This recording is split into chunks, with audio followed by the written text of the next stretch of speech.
اعوذ باللہ من الشیطان الرجیم بسم اللہ الرحمن الرحیم انا اوحینا بے شک ہم نے وحی کی الیکا آپ کی طرف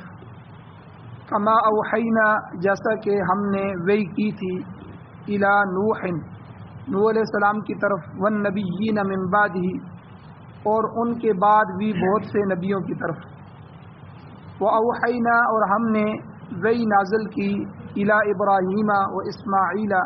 ابراہیم علیہ السلام پر اور اسماعیل علیہ السلام پر و اسحاق و یعقوب اسحاق علیہ السلام پر اور یعقوب علیہ السلام پر والاسباط اور ان کی اولادوں پر و عیسیٰ و ایوب و یونس و ہارون و سلیمان عیسیٰ علیہ السلام ایوب علیہ السلام یونس علیہ السلام ہارون علیہ السلام اور سلیمان علیہ السلام پر بھی ہم نے وحی نازل کی و آتینا داود زبورا اور ہم نے داود علیہ السلام کو عطا کیا زبور کتاب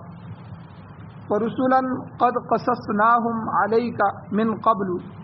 بہت سے رسول کے تحقیق ہم نے ان کے قصے بیان کیے آپ پر من قبل اس سے پہلے وَرُسُلًا لَمْ نَقْصُصْهُمْ عَلَيْكَ اور بہت سے رسول ایسے ہیں کہ جن کے بارے میں ہم نے آپ کے اوپر بیان نہیں کیا وَكَلَّمَ اللَّهُ مُوسَىٰ تَكْلِيمًا اور اللہ تعالیٰ نے موسیٰ علیہ السلام سے کلام کیا کلام کرنا رسولاً اور رسول جتنے بھی ہیں وہ سارے مبشرین خوشخبری سنانے والے ہیں اور وہ منذرین اور ڈرانے والے ہیں لئلا یکون للناس علی اللہ حجہ تاکہ نہ ہو لوگوں کے لیے اللہ کے سامنے کوئی حجت کوئی دلیل بعد الرسل رسولوں کے آنے کے بعد وکان اللہ عزیزا حکیما اور اللہ تعالی زبردست ذات ہے اور کمال حکمت کی مالک سورۃ النساء کی آیت نمبر 163 164 اور 165 تین آیتیں آپ کے سامنے تلاوت ہوئی ہیں آپ نے ان کا ترجمہ سنا ان آیات کے درس کا پہلا حصہ کل گزر چکا ہے جس کا خلاصہ یہ ہے کہ مدینے کے اطراف میں مدینے کے ارد گرد رہنے والے جو اہل کتاب تھے خاص کر کے یہودی انہوں نے حضور علیہ الصلوۃ والسلام پر اعتراض کیا تھا کہ یسألوک اہل الکتاب ان تنزل علیہم کتابا من السماء کہ آپ نبوت کے دعوے دار ہیں تو پھر قرآن مجید کو تھوڑا تھوڑا کیوں نازل کیا جاتا ہے آپ اگر صحیح سچے نبی ہیں تو پھر پوری کتاب ایک ہی دفعہ آسمان سے نازل کروائیں تو اس پر اللہ تعالیٰ نے ان کو جواب دیے تھے کہ دیکھو اس سے پہلے بھی بہت سے انبیاء گزرے ہیں ہم نے انا اوحینا الیک آپ کی طرف بھی حضور کی طرف بھی وحی کی ہے اور کما اوحینا الی نوح والنبیین من بعد جیسا کہ ہم نے نوح علیہ السلام اور ان کے بعد بہت سے نبیوں پر وحی کی ہے تو وحی جو ہے یہ پہلی دفعہ نہیں آ رہی وحی کا سلسلہ یہ اس سے پہلے بھی رہا ہے تو اس لیے جتنے بھی نبی بیچ میں آئے ابراہیم علیہ السلام اسحاق علیہ السلام اسماعیل علیہ السلام یعقوب علیہ السلام والاسباط اور ان کی اولادیں اور اسی طرح و عیسیٰ و ایوب و یونس و ہارون و سلیمان ان سب انبیاء کا اللہ نے تذکرہ فرمایا وآتینا داود زبورا داود علیہ السلام کو تو ہم نے کتاب زبور عطا کی یہ سب دلیلیں ہیں اس سوال کے جواب میں کہ جب تم ان سب انبیاء کو مانتے ہو ان کی وحی کو مانتے ہو تو پھر حضور علیہ السلام پر ایمان کیوں نہیں لاتے تو اس لیے تمہارا یہ سوال کرنا حضور علیہ السلام سے یہ اعتراض کرنا کہ قرآن ایک ہی دفعہ میں کیوں نہیں نازل ہوا یہ ایک لچر اور بیہودہ قسم کا اعتراض ہے یہ تمہاری عقلی طور پر جو ہے یہ اعتراض کیا گیا ہے تو اس لیے شریعت میں اس کا کوئی وزن نہیں اسی طرح کل کے درس میں گزرا ہے کہ اللہ تعالیٰ نے انبیاء ان کو بھیجا مبعوث فرمایا ان پر کتابیں اللہ نے بھیجی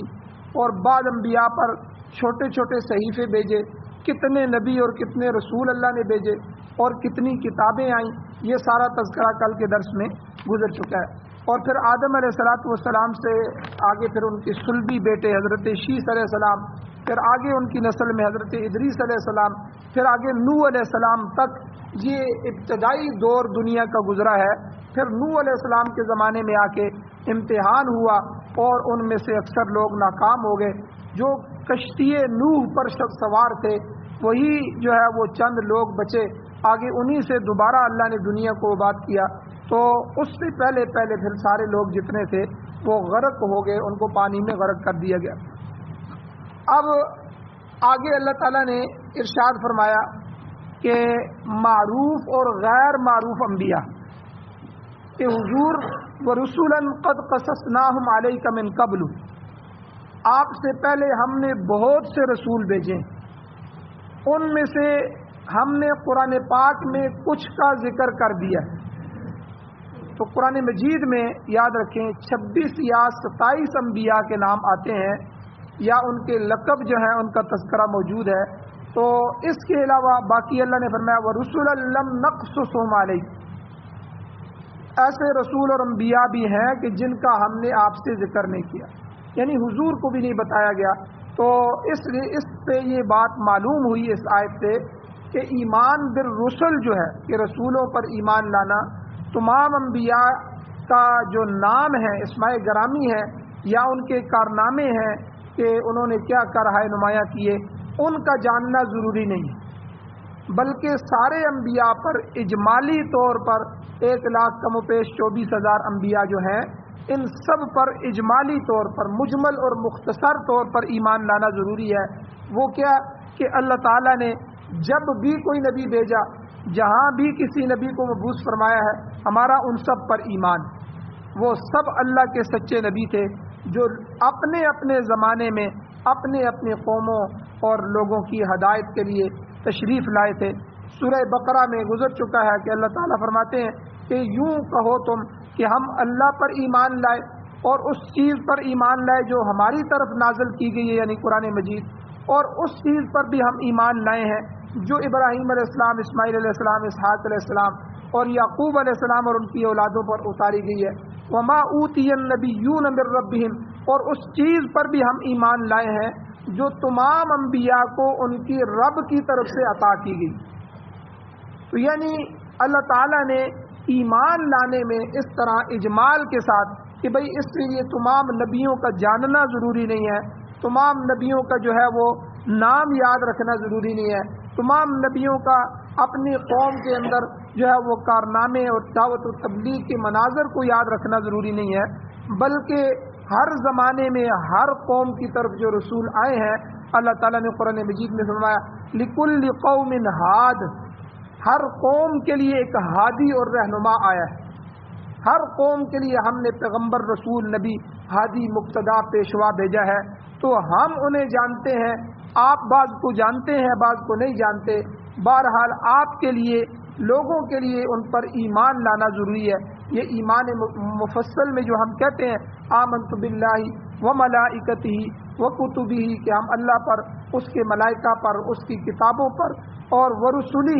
اس کے رسولوں پر ہم ایمان لائے۔ تو رسولوں پر اتنا ہے کہ بس یہ لفظ کہہ دینا کہ جتنے بھی اللہ نے رسول اور پیغمبر بھیجے ہیں جن کا تذکرہ ہم قرآن میں پڑھتے ہیں، جس طرح آج کے درس میں بھی آج کی آیات میں کتنے پیغمبروں کے نام لیے گئے اور اسی طرح پیچھے کتنے پیغمبروں کے نام گزرے ہیں، تو یہ نہیں، یہ 26 یا 27 انبیاء کا تذکرہ قرآن مجید میں موجود ہے۔ تو ان پر بھی ہم ایمان لاتے ہیں جن کے تذکرے ہمیں معلوم ہیں، جن کے قصے ہمیں معلوم ہیں، اور وہ رسول لم نقصصہم علیک، جن رسولوں کو اللہ کہہ رہے ہیں کہ ہم نے آپ کو پر ان کو بیان ہی نہیں کیا، ان کے قصے ہم نے آپ کے اوپر رکھے ہی نہیں ہیں، تو ان تمام رسولوں پر بھی ہم ایمان لائیں۔ تو اللہ نے جو فرما دیا لِكُلِّ قَوْمٍ ہاد، ہر قوم کے لیے جو ہادی آیا ہے، ہم ہر ہادی اور رہنما پر جو قوموں کی طرف رسول اور نبی بنا کے بھیجے گئے، ہم ان سب پر ایمان رکھتے ہیں۔ تو یہ ایمان ہے۔ اب ایک چیز اور وضاحت کرتا ہوں کہ ہمارے یہ جو بر صغیر ہے، اس بر صغیر میں بعض شخصیات ایسی ہیں جو ہندوؤں میں، بدھ مت میں، سکھوں میں اور اسی طرح جو ہے کئی اور شخصیات ہیں کہ ان کے متعلق یہ عقیدہ رکھتا ہے، لوگ رکھتے ہیں کہ شاید وہ نبی ہوں، کیونکہ اللہ نے تمام انبیاء کا تو ذکر نہیں کیا بلکہ ان کی اکثریت غیر معروف ہے۔ جس طرح میں نے ابھی کہا 1,24,000 انبیاء میں سے 26 یا 27 کا تذکرہ قرآن مجید میں موجود ہے، کچھ کا تذکرہ احادیث میں موجود ہے، تو یہ چند انبیاء ہیں، سینکڑوں کہہ لیں، باقی جو ہزاروں اور لاکھوں کے حساب سے انبیاء ہیں وہ غیر معروف ہیں، ہمیں تو پتہ نہیں۔ تو چنانچہ بر صغیر میں ہندوؤں کے اندر جو ہے وہ کرشن جی مہاراج جو ہیں، اور اسی طرح رام چندر، اور اسی طرح بدھ مت جو پورا مذہب ہے بدھ جو ہے، ان کے متعلق بعض لوگ گمان کرتے ہیں کہ یہ اللہ کے نبی تھے۔ اسی طرح ایران میں زرتشت یہ ایک آدمی گزرے ہیں، تو ان کے بارے میں بعض لوگ کہتے ہیں یہ بھی، اور ان کا زمانہ حضرت ابراہیم علیہ السلام کے زمانے کے قریب ہے، پرانا جو ہے تذکرہ ہے۔ اسی طرح جو کرشن جی مہاراج ہے وہ آج سے تقریباً 3000 سال پہلے ان کی تاریخ ہے، یعنی حضور علیہ السلام سے بھی جو ہے وہ 1600 سال پہلے، یعنی 16 صدیاں پہلے جو ہے وہ ان کا زمانہ گزرا ہے۔ تو تاریخ میں ان کے صحیح واقعات ہمیں نہیں ملتے، اور نہ ان کی تعلیم کے متعلق کوئی بات وثوق کے ساتھ، مضبوطی کے ساتھ کہی جا سکتی ہے۔ اب ہندوؤں نے جو چیزیں ان کی طرف منسوب کی ہیں، ان کرشن جی مہاراج کی طرف اور اسی طرح رام چندر جو ہے ان کی طرف، تو ان میں تو کفر اور شرک پایا جاتا ہے جو ایک نبی کے ساتھ تو بالکل قطعاً مطابقت نہیں رکھتا۔ مگر دوسری طرف یہ بھی ہو سکتا ہے کہ ان کی اصل تعلیم صحیح ہو، مگر بعد میں آنے والے لوگوں نے ان کی تعلیمات کو بگاڑ دیا ہو اور ان میں کفر اور شرک داخل کر دیا۔ جس طرح آپ دیکھیں یہودی اور عیسائی یہ آسمانی مذہب ہے۔ یہود جو ہے وہ حضرت موسیٰ علیہ السلام کی قوم ہے، اور پھر آگے کتنے انبیاء بنی اسرائیل میں آئے، اور عیسائی جو ہے وہ حضرت عیسیٰ علیہ السلام، ان کی باقاعدہ کتابیں ہیں، تو جو ہے وہ تورات اور انجیل، اور یہ آسمانی کتابیں۔ لیکن اب ہمیں جو ان کا مذہب ملتا ہے وہ انہوں نے اپنی کتابوں میں تحریف کر دی، رد و بدل کر دیا، کاٹ چھانٹ کر دی، اور کفر اور شرک کو داخل کر دی۔ اس لیے قرآن مجید جگہ جگہ کہتا ہے کہ عیسائی کہتے ہیں کہ عیسیٰ ابن اللہ، کہ عیسیٰ جو ہیں وہ اللہ کے بیٹے ہیں۔ یہودی کہتے ہیں عزیر ابن اللہ، عزیر اللہ کے بیٹے ہیں۔ تو یعنی یہ سارے عقائد جو یہودیوں میں اور عیسائیوں میں آئے ہیں، یہ خود حضرت موسیٰ علیہ السلام اور حضرت عیسیٰ علیہ السلام کے نہیں تھے، وہ تو خالص توحید پر تھے، لیکن بعد میں آنے والوں نے ان کی جو شریعتیں تھیں ان شریعتوں کو بگاڑ دیا، ان کو جو کتابیں دی گئی تھی ان میں کفر اور شرک داخل کر دیا۔ تو اس لیے یہاں بھی یہ کہا جا سکتا ہے کہ کرشن جی مہاراج جو ہے اور یہ چندر مہاراج ہے، اور اسی طرح یہ جو لوگ ہیں، ہو سکتا ہے کہ یہ جو ہے وہ نبی ہوں، لیکن بعد میں آنے والے لوگوں نے ان کی کتابوں میں، ان کی تعلیمات میں کفر اور شرک داخل کر دیا۔ اور اسی طرح جو بدھ مت ہیں دنیا میں، بدھ کے نظریات کے متعلق بھی جو کچھ ہم تک پہنچا ہے، اس سے معلوم ہوتا ہے ان کی تعلیم سے کہ وہ منکر خدا تھا، خدا کا منکر تھا۔ تو یہ بدھ جو ہے یہ عیسیٰ علیہ السلام سے بھی 5 صدیاں پہلے، 500 سال پہلے گزرے ہیں، تو ہو سکتا ہے وہ اللہ کا نبی ہو، مگر بعد میں ان کی تعلیم کو بگاڑ دیا گیا ہو۔ بہرحال ان کے متعلق جو اصل ہمارا عقیدہ یہ ہے کہ ان لوگوں کے اقرار اور انکار کے لیے ہمارے پاس کوئی قطعی دلیل نہیں ہے، تو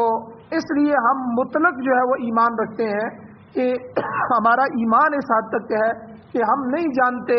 جن کا بتایا گیا ہے وہ تو ہمارے سامنے ہے، ان کا تذکرہ قرآن اور حدیث میں کر دیا گیا ہے، ان کو تو ہم نام کے ساتھ مانتے ہیں کہ یہ اللہ کے انبیاء ہیں،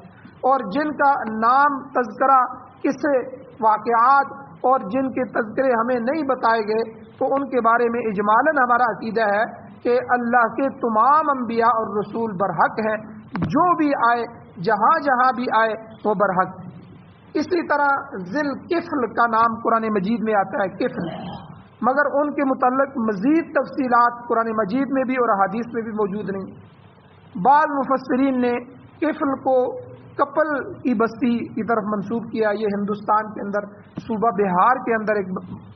بستی واقع ہے، مہاتما بدھ یہیں پیدا ہوا تھا، مگر یہ محض ایک گمان ہے لوگوں کے، جو ہے یقینی باتیں نہیں۔ اور بعض کہتے ہیں کہ ذی الکفل سے مراد وہ کفالت والے نبی ہیں جنہوں نے ایک شخص کی کفالت اور ضمانت دی تھی، اور پھر اس ضمانت کی پاداش میں 14 سال تک قید کاٹی تھی، تو اس واقعے کی نسبت سے ان کا نام ذی الکفل مشہور ہو گیا ہے۔ لیکن یہ سب باتیں محض اندازے ہیں، تاریخ ہے، ان کے بارے میں قطعی طور پر کوئی ثبوت نہیں۔ تو یہ اسی چیز کے ساتھ جو ہے انبیاء کے ایمان کے ساتھ یہ تذکرہ جو میں نے اجمالاً کر دیا۔ اسی طرح آگے اللہ تعالیٰ نے فرمایا کہ بہرحال انبیاء پر ایمان لانے کے لیے ان کی تفصیلات جاننا ضروری نہیں ہے، ان پر اجمالاً ایمان لانا کافی ہے۔ اور آگے اللہ نے موسیٰ علیہ السلام کی ایک خصوصیت کا تذکرہ فرمایا، وَكَلَّمَ اللَّهُ مُوسَىٰ تَكْلِيمًا، کہ موسیٰ علیہ السلام سے اللہ تعالیٰ نے متعدد بار کئی مرتبہ کلام فرمایا۔ چنانچہ طور پہاڑ پر جا کے کوئی طور پر جو ہے وہ آپ علیہ السلام کی موسیٰ علیہ السلام کی اللہ تعالیٰ سے ہم کلامی ہوئی اور آپ کی باتیں ہوتی تھیں، اس کے متعلق بہت سی احادیث اور روایات موجود ہیں۔ حضرت عبداللہ ابن عباس رضی اللہ تعالی عنہما کی روایت میں آتا ہے کہ اللہ تعالیٰ نے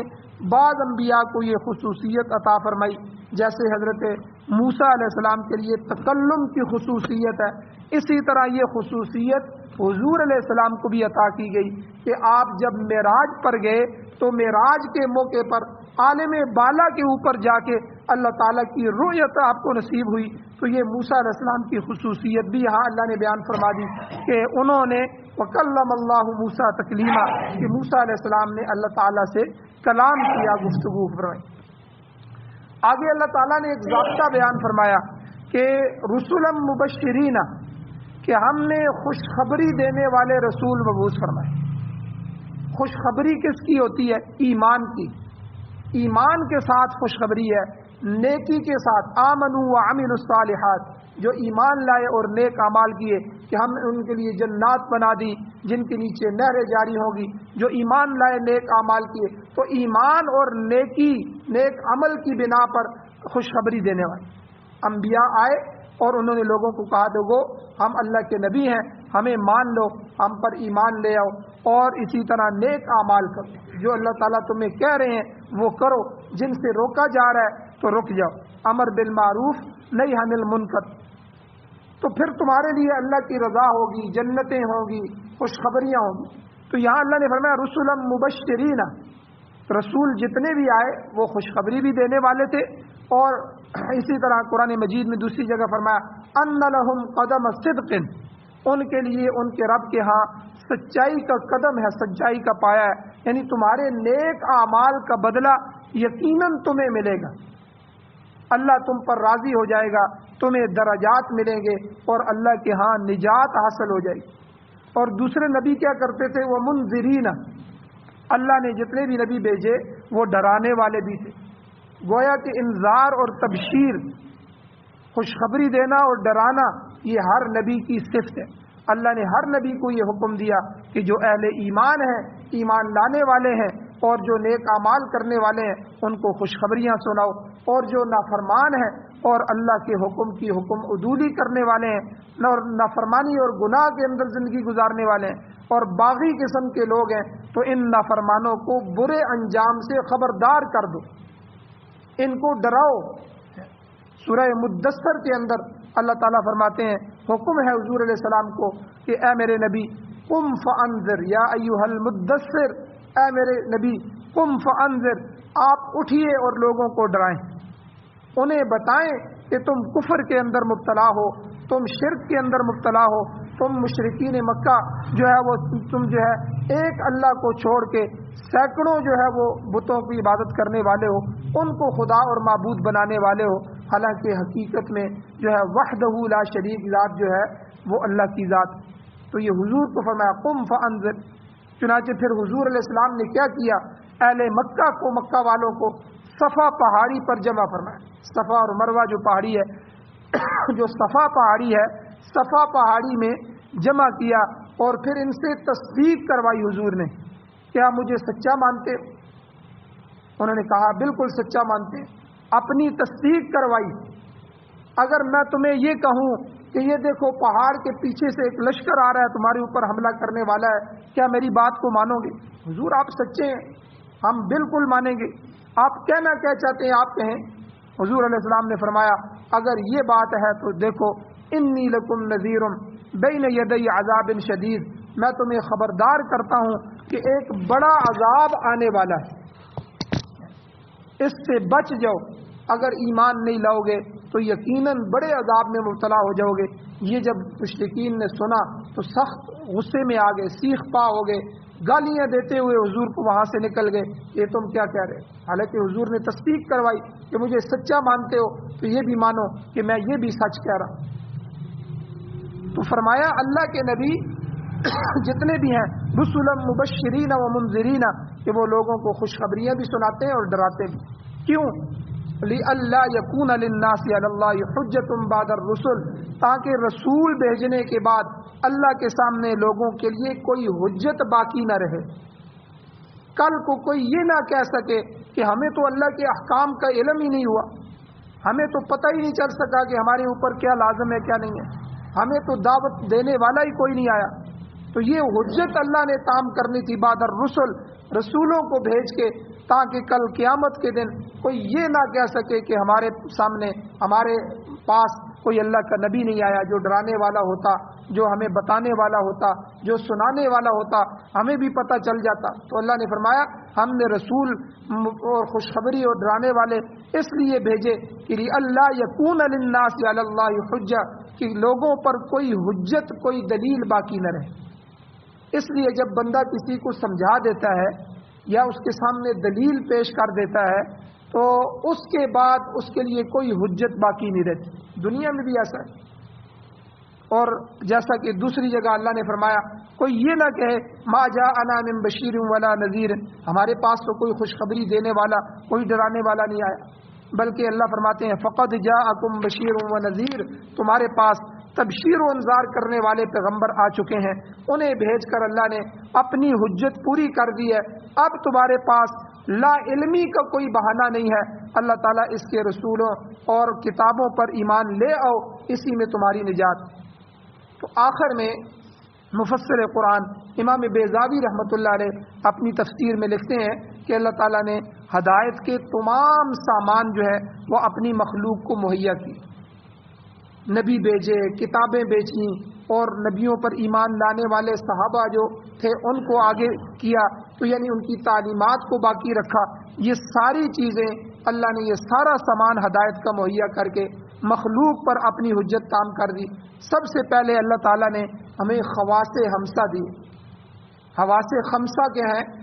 جو 5 حصے اللہ نے ہمیں دی۔ ہم عقل سے بھی سوچ سکتے ہیں کہ یہ جو درخت ہیں، پھل ہیں، سبزیاں ہیں، یہ کون پیدا کرنے والا ہے؟ پھر عقل اور شعور کی دولت اللہ نے ہمیں دی۔ پھر رسول بھیجے جو لوگوں کے لیے عملی نمونہ تھے۔ اس کے ساتھ اللہ نے مخلوق کی ہدایت کے لیے کتابیں نازل فرمائیں۔ اسی طرح اللہ نے ہدایت کے تمام سامان مہیا کر دیے تاکہ کل کو کوئی یہ نہ کہہ سکے کہ مجھے پتہ نہیں چلا اور نہ میں ایمان لے آتا، ورنہ جو ہے میں ان پر ایمان لے آتا، میں نے کوئی نشانی نہیں دیکھی یا میرے پاس کوئی ڈرانے والا نہیں پہنچا۔ ان تمام ذرائع جو ہدایت ہیں، ہدایت کے ذریعے ہیں، ان کے باوجود جو لوگ گمراہی کا راستہ اختیار کرتے ہیں انہیں یاد رکھنا چاہیے۔ اللہ فرماتے ہیں وَقَانَ اللَّهُ عَزِيزًا حَكِيمًا، اللہ تعالیٰ کمال قدرت کا مالک ہے، وہ سزا اور جزا دینے پر قادر ہے اور وہ حکیم ہے، اس کا کوئی کام بھی حکمت سے خالی نہیں ہے، لہذا اس کے احکام پر عمل کرنے سے تمہاری نجات ہے، تمہیں فلاح حاصل ہوگی۔ اللہ تعالیٰ سے دعا ہے اللہ ہمیں عمل کرنے کی توفیق عطا فرمائے۔ آمین۔ الحمد للہ رب العالمین والعاقبۃ للمتقین والصلاۃ والسلام علی رسولہ النبی الامی الکریم۔